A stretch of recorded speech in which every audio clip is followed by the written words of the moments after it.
अधाङ्गपूजा ॐ केशवाय नमः पादौ पूजयामि ॐ गोविन्दाय नमः गुल्भौ पूजयामि ॐ नारायणाय नमः ॐ नराय नमः ॐ शौरजे नमः ॐ चक्रपाणये नमः। ॐ केशवाय नमः पादौ पूजयामि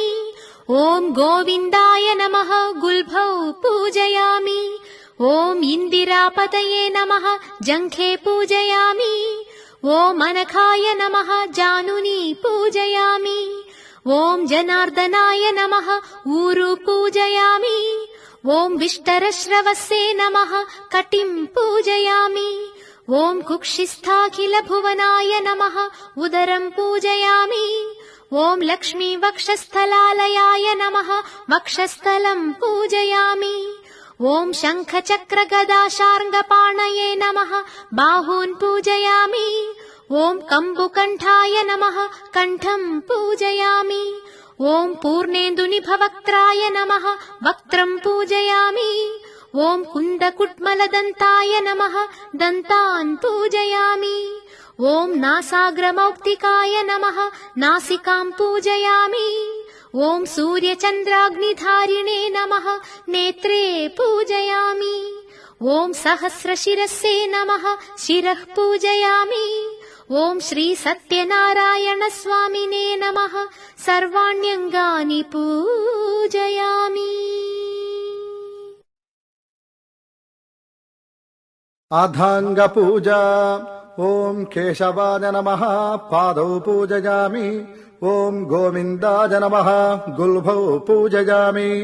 ॐ नारायणाय नमः ॐ नराय नमः ॐ शौरजे नमः ॐ चक्रपाणये नमः। ॐ केशवाय नमः पादौ पूजयामि ॐ गोविन्दाय नमः गुल्भौ पूजयामि ॐ इन्दिरापतये नमः जङ्घे पूजयामि ॐ अनघाय नमः जानुनी पूजयामि ॐ जनार्दनाय नमः ऊरु पूजयामि ॐ विष्टरश्रवसे नमः कटिं पूजयामि ॐ कुक्षिस्थाखिल भुवनाय नमः उदरं पूजयामि ॐ लक्ष्मी वक्षस्थलालयाय नमः वक्षस्थलं पूजयामि ॐ शङ्ख चक्र गदा शार्ङ्गपाणये नमः बाहून् पूजयामि ॐ कम्बुकण्ठाय नमः कण्ठं पूजयामि